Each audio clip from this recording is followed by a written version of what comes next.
Well, welcome to our first June podcast on the theme of Pay It Forward. How Edmonton area entrepreneurs are giving back to their communities and growing their businesses as a result. Kevin McDonald has been helping Alberta businesses achieve better outcomes for many years. Kevin grew up in my home province of New Brunswick. His family moved to Alberta like me. Kevin is now a proud Albertan with maritime roots. Hi, Kevin. Morning. How are you? Doing fantastic. How are you doing today, Steve? Great. So, Kevin, let's start with some background first to your business, L6S Business Consulting. What's the significance of the name and how do you help other businesses? So L6S is short for Lean Six Sigma. So Lean is a visual question and answer way that you identify waste in a process. Six Sigma is a statistical driven, a numbers driven way to find that waste.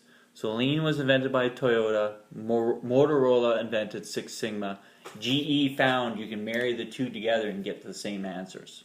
Cool. So GE actually owns a patent on Lean Six Sigma and that terminology. Didn't know that. Yeah, so it's it's pretty cool background, and so I help companies help them with their operations, and I also help them understand where they can go in the future and how they can get there. And your other credential in terms of numbers, you're a CMA as well. Yeah, I have my Certified Management Accountant designation. That's the legacy one, so I'm now considered a CPA. Yeah, cool.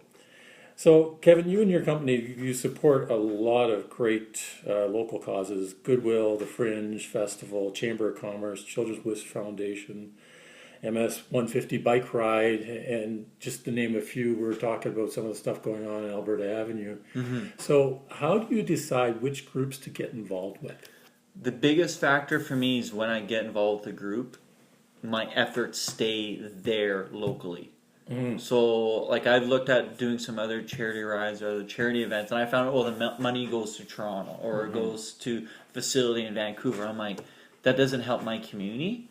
This is who I want to help is here in Edmonton. So that's what I focus on is the groups here in Edmonton. So your community is mostly geographically local. Yeah. And Yeah.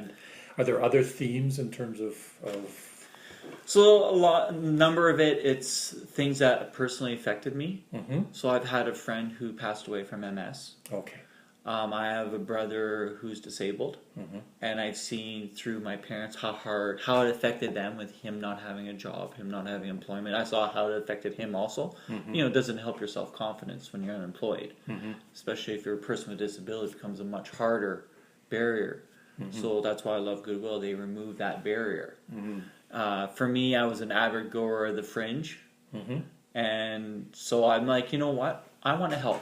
I want to go. And then I found out, for every shift you do, so every 4 hours, you get a ticket to go to a show. I'm like, why wasn't I volunteering for this before? I'm going to save so much money. It's like me in the Folk Fest. Yeah.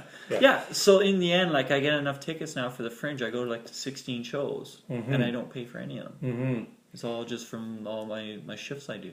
Yeah. And what about the community of volunteers that you've come to know? Is that part of it as well? There's a lot of them I became friends with. A lot of them we see each other like between events. So some of like for the Fringe, a number of us we meet every 2 or 3 months just to catch up, see what's going. One of my best friends I literally met during the MS bike tour. Cool. We were biking back from Camrose, and I had a friend behind him just yelling out, "Ike, Ike, Ike!" And then this guy Ike looks over. He's like, "Get behind me, the Big Green Machine's taking me home." And I'm looking at my Big Green Machine, I'm like, I'm wearing all red. So we rode together that day. Yeah. The next year we saw ourselves at the start line. Yeah. And we decided we spent the whole weekend together. Excellent. At the end of that day, he's like, "Hey, so do you do any riding other than the MS tour?" I'm like, "Oh yeah, I do it all the time." He's like, "Well, do you want to hang out?" And that's how we became friends, and that was almost 6 years ago. Wow. Yeah. So you get a lot of personal fulfillment from your volunteering and from supporting great causes. Any examples of how your business has also benefited? So I have actually a client who's an event planner, and I met her at the Fringe. So one of my duties at the Fringe is what's called MRT, Mobile Refreshment Team. So it's literally walking around with a little wagon and you giving out drinks to volunteers. So I got to talk. So she was on the same team with me. So we spent 4 hours together talking, and I was finding what she did for her business, how she was doing it, and things like that. And I started giving her suggestions. And after the shift, she's like, "So what do you do? Because we just talked about me." And I said, "Well, as I was bouncing ideas on a few." She's like, "Yeah." I'm like, "Well, that's essentially what I do for a living." I says, "I help entrepreneurs once I found out their goal, how to get there." And she's like, "Oh, well, I want to work with you." I'm like, "Okay." Excellent. Excellent.